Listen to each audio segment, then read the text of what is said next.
The strange but true story featured on this podcast contains details some people may find distressing. Listener discretion is advised. I'm Chyaz Samuel, and things are about to get weird. Well, hello there. Thank you so much for being here today for another episode of Things Are About to Get Weird. It felt so strange not posting an episode last week, and I am very happy to be back today. If you missed the update I gave in episode 30, I've temporarily switched to a fortnightly podcast schedule. This is just whilst I figure out the most efficient way of bringing back our weekly episodes, which I hope to do as soon as possible. A big thank you to all of you for being so supportive and understanding. You are all amazing and I appreciate each and every one of you. So today, I felt that we were overdue a true crime story. And as I was poking around looking for a case to cover, I stumbled across one that merges the true crime side of the podcast with the paranormal side. Or does it? I'm going to be telling you all about the case known as the Red Barn Murder, which took place in the village of Polstead in the southern English county of Suffolk back in 1827. There is an apparent supernatural twist to this tale, and I'm actually surprised that I hadn't heard of this case until I started my research for this episode. It's not only a truly tragic story, but I think this paranormal element really captured the public's imagination, and countless songs and plays and even a film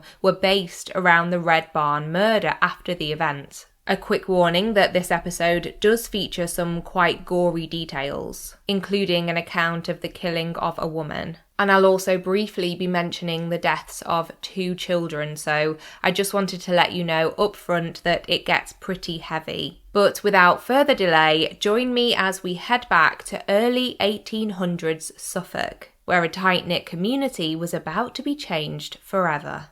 On the 24th of July, 1801, a couple from the small village of Polstead, Grace and Thomas Marten, welcomed a baby girl into the world. They named her Maria, and from an early age she proved to be an intelligent and observant child. A twist of fate meant that she would actually go on to receive an education, which was quite unusual for a girl from such a rural area at the time, and especially one who came from a low-income family. Maria was sent to live with the family of a local clergyman when she was still very young, and alongside helping out in their nursery, she was also taught how to read and write, both of which she did very well. However, when she was just 9 years old, tragedy first struck the Marten family, when Grace unfortunately passed away. Now, not only did Maria have to cope with the death of her mother, but she was also made to leave the clergyman's home and her education to return to her own family to take care of her younger siblings. When she was still very much a child herself,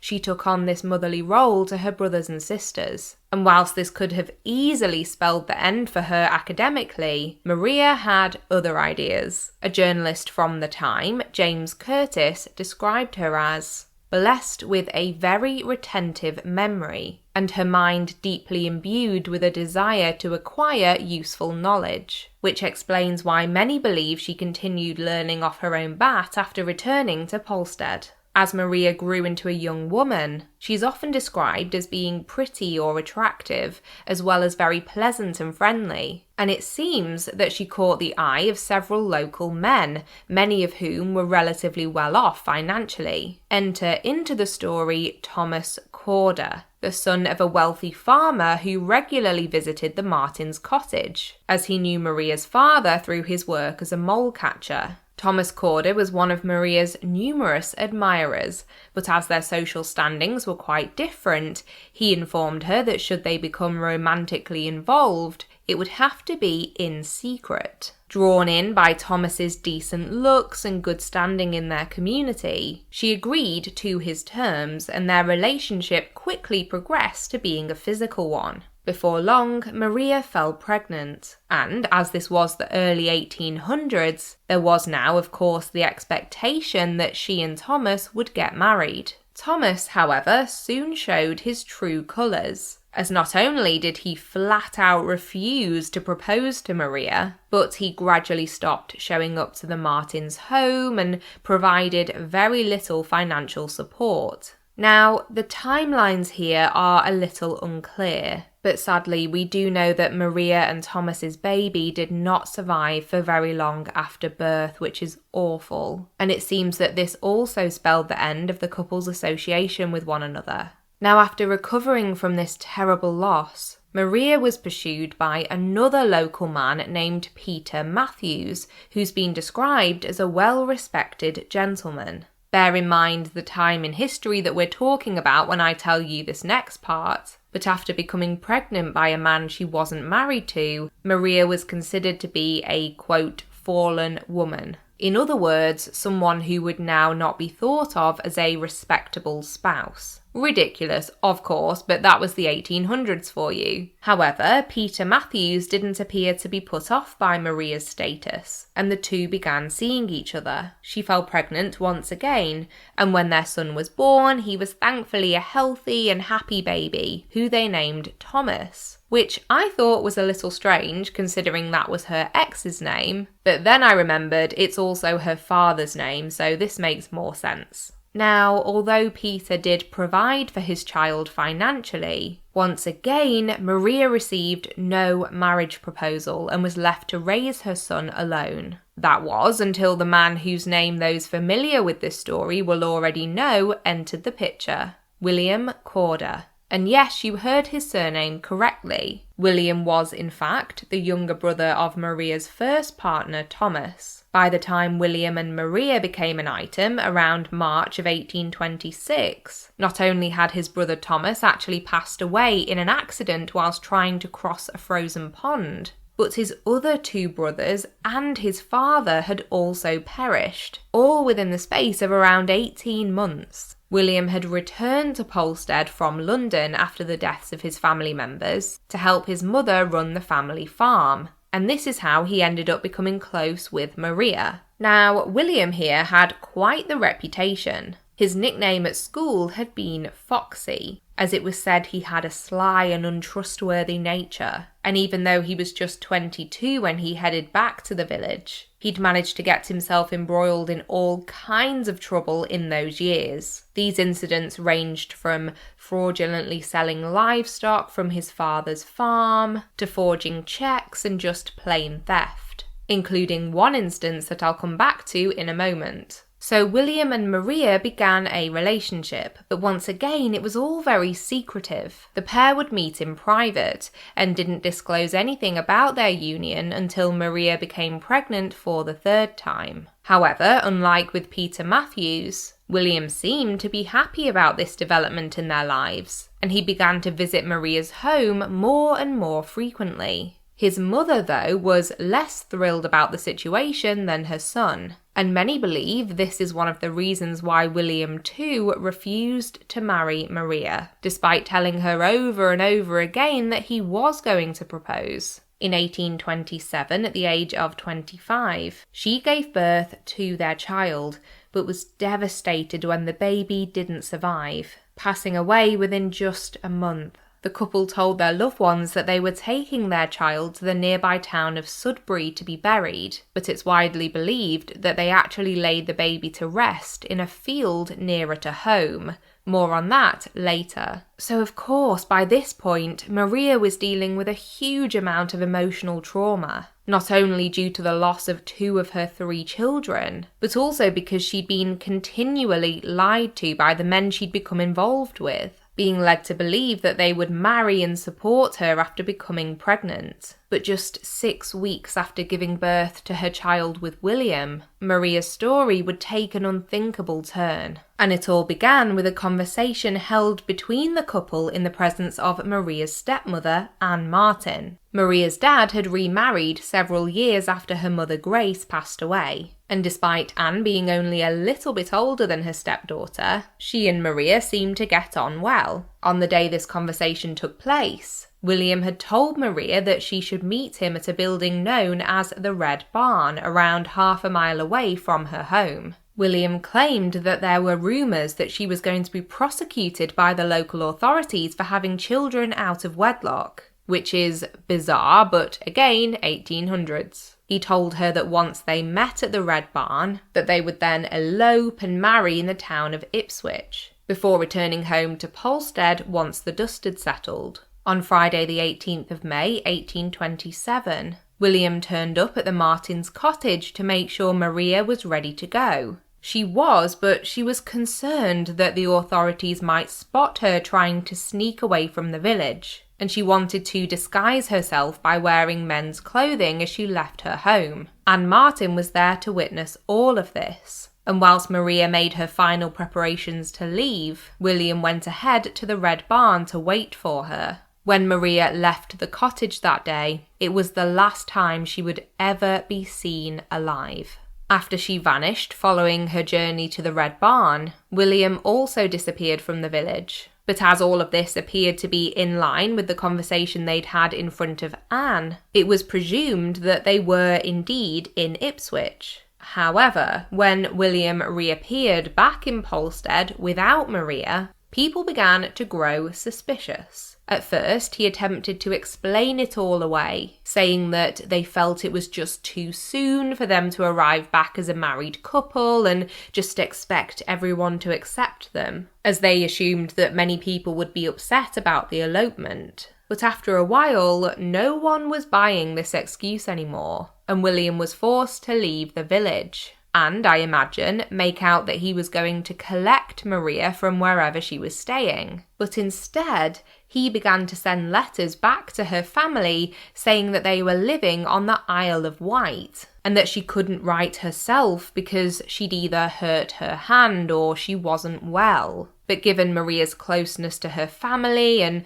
William's dodgy reputation, these explanations were viewed as completely inadequate, and the Martins were starting to get incredibly worried. This was all compounded by the fact that William had recently fallen in with a local known criminal, Samuel Beauty Smith, just before Maria had disappeared, and had helped him in that theft I referenced earlier. The duo had stolen a pig from a neighbouring village, and the whole incident had just made William's character seem even more questionable. It wasn't just during the daytime that the family's thoughts were consumed with wondering where Maria really was, though. The last person to see her in the village, her stepmother Anne, had started to have some very strange dreams. As she slept, she would visualise the Red Barn and everything would feel very sinister. Soon, the dreams became more vivid, and she couldn't help but share what she'd been experiencing with her husband.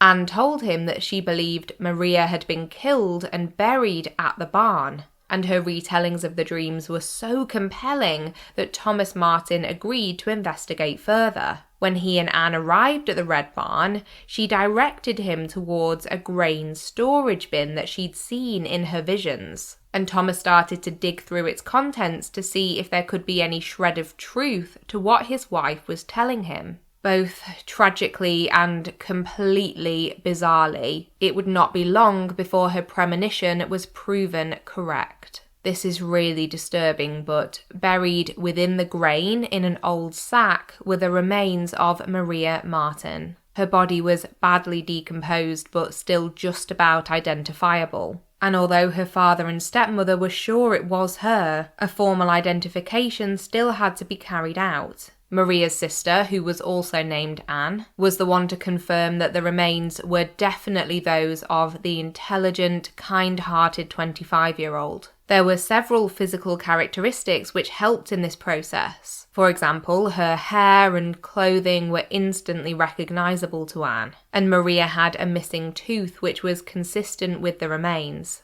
Her cause of death was initially attributed to a combination of being shot through her left cheek and also being stabbed in both her neck and torso. Upon inspection, there was a certain item found with her body that gave police the evidence they needed to implicate William in Maria's murder, a green handkerchief known to belong to him, which was tied tightly around her neck. Now, to the family, whilst they were shocked and distraught at the loss, They were not altogether surprised to find this tangible evidence that William was the one responsible for her death. But the question was, why? What possible reason could he have had to take the life of this well-loved daughter, sister, and mother? Well, in a tale as old as time, the answer is that there was no reason. Maria had simply been assertive and was refusing to let William walk all over her. There had been several arguments between the pair in the lead up to Maria's murder. One of the main problems centred around a missing payment that had been made by Peter Matthews by way of child support for his and Maria's son.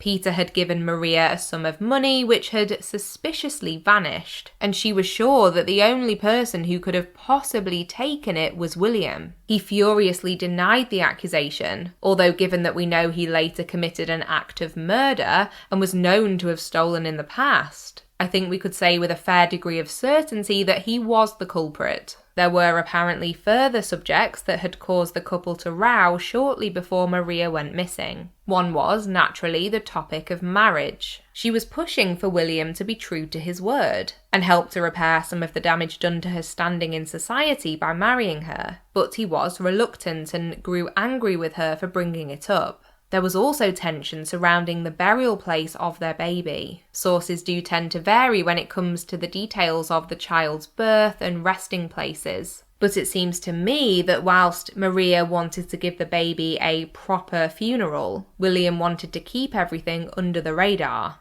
The fact that his answer to the problems raised in these disagreements was to kill Maria in cold blood is obviously disgusting. But thankfully his capture was more straightforward than the initial discovery of his crime. By this point, William had headed back to London, and whilst he was there, it appears he wasted no time in getting his romantic life back on track. I know, he is genuinely the very worst. He had actually put a letter in the Times newspaper advertising for a wife, if you can believe it, and apparently had over 100 responses. Suspiciously, in my opinion, the respondent he ended up choosing was a woman named Mary Moore, who he had previously met on the Isle of Wight. By November, they were married, and they even set up a school for young women in West London. Clearly, William was confident enough that he had concealed his awful crime against Maria that he was building this whole new life, feeling sure that no one would be coming after him to hold him to account. But he could not have been more wrong.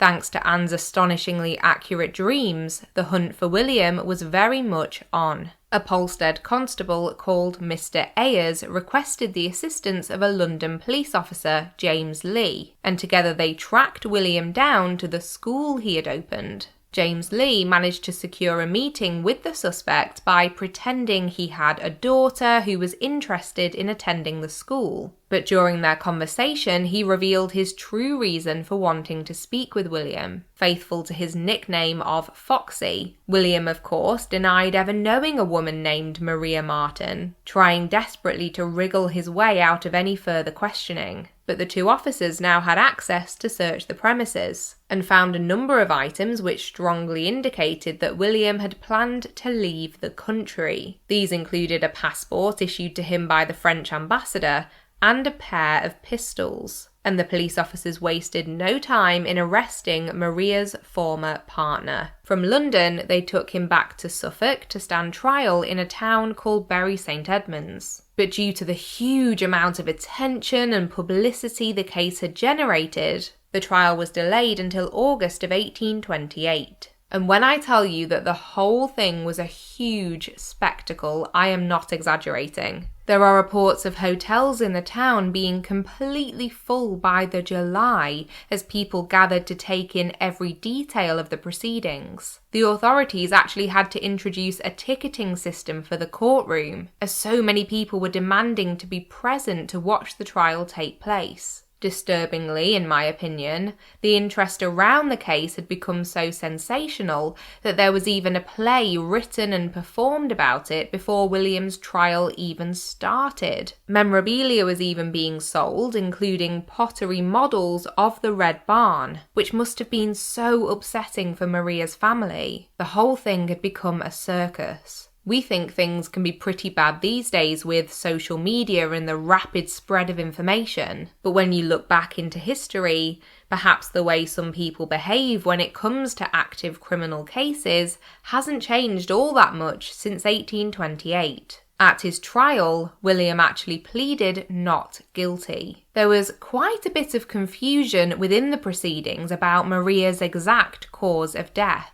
Given the different kinds of injuries on her body, plus the handkerchief tied around her neck which could have indicated strangulation. Nonetheless, it clearly didn't look good for William, and in the end he was actually charged with 9 different crimes, including forgery. Several members of Maria's family gave evidence at the trial, including Anne, who told the court about her dreams, and Anne's son and Maria's half-brother, George, who said he had seen William with a pistol and a pickaxe just before the murder took place. William argued that the newspaper coverage of his arrest had already condemned him in the eyes of the public, saying, "By that powerful engine of the press, I have been described as the most depraved of human monsters." And in the end, although a couple of witnesses did come forward to try and defend his character, William Corder was found guilty of Maria's murder, but there was to be no life imprisonment for this divisive figure.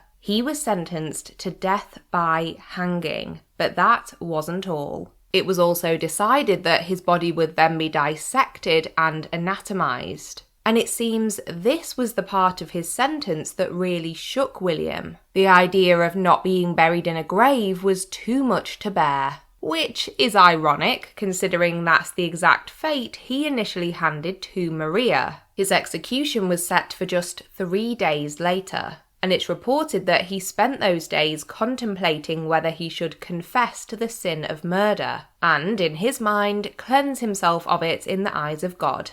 After several people urged him to come clean, including his wife and the prison chaplain, William finally confessed to killing Maria, saying he accidentally shot her in the eye during an argument at the Red Barn. His hanging was then carried out as planned, in front of thousands upon thousands of spectators in Bury St Edmunds, and his last words were, "I am guilty. My sentence is just. I deserve my fate, and may God have mercy on my soul." Afterwards, over 5,000 people queued up to see his body, and the next day an autopsy and dissection was performed for medical students from Cambridge, as well as a number of physicians. Interestingly, when his skull was examined, it was proclaimed that its development indicated William was, quote, profoundly developed in the areas of secretiveness, acquisitiveness, and destructiveness, amongst others. His skeleton was later exhibited at the West Suffolk Hospital, and death masks were made of his face. But perhaps the most fascinating thing that his body was used for after his execution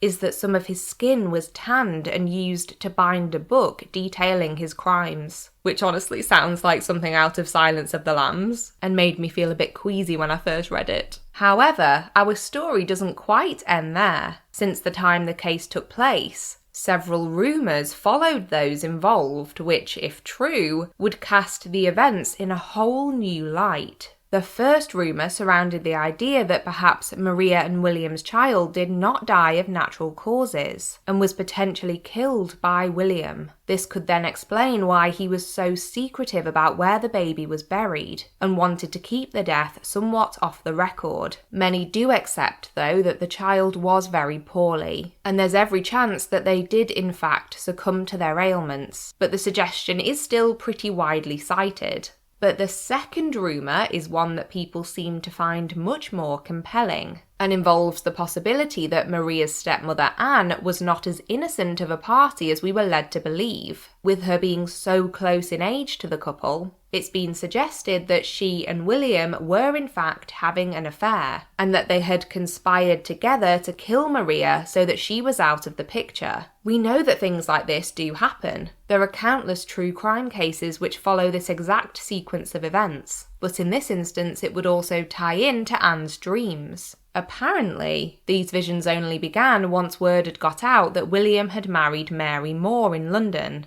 It's been theorised that Anne was so overcome with jealousy, she made up the dreams as a way of accusing William without implicating herself directly. I must say that as much as I am a believer in the paranormal and things like psychic visions, something about this idea does feel possible. I personally have an additional thought on the case, which is to do with Mary Moore. Could it instead have been that William had already met Mary whilst he was still with Maria, and his actual plan was to kill her so that he was free to marry Mary? A third party being involved feels much more likely to me than the idea that he accidentally shot her. I think it would be fairly difficult to unintentionally shoot someone in the eye. Who is just casually aiming a gun at someone's head by accident? In my opinion, I think William knew exactly what he was doing and planned to take Maria's life in order to pursue whatever or whomever had caught his eye. Regardless, I think it's safe to say that he was a real piece of work and a very dangerous person to be around. In 2004, almost 180 years after being hanged, William's remains were cremated at a South London crematorium, and a BBC article from the time notes that there were plans to bury his ashes back in Polstead. I wanted to leave you with one final odd twist, and it concerns the criminal associate of William's I mentioned earlier, Samuel Beauty Smith. Beauty was his nickname, by the way. I don't know if it was because he was very good looking or very much not so, and it was used in a sarcastic way, but anyway. On the occasion that he and William got into trouble for stealing that pig, he was questioned by the local police about the incident and William's involvement. In this interview, Beauty said something that, in hindsight, is pretty wild, considering the fate that William met only a couple of years later. And what were those prophetic words? "I'll be damned if he will not be hung some of these days." Well, there we have it. That is the story of the Red Barn murder. And I, for one, am scratching my head trying to decide exactly what I think happened. I want to believe that Anne's dreams were truly some kind of psychic experience, guiding the Marten family to find their missing loved one's remains. But there is part of me that understands why the rumour about her possible involvement started. Ultimately, I just feel so terrible for Maria. She had so much tragedy in her short life, and her poor son was left behind too. What happened to her was just so senseless and cruel. As always, please do let me know your thoughts and theories as to what you believe took place. And if you happen to be listening from Suffolk, do get in touch and let me know whether you'd already heard about this case. I hear it's still very much talked about to this day. But before we wrap the episode up, it's that time once again. Here is the outro feature I like to call Weird Media.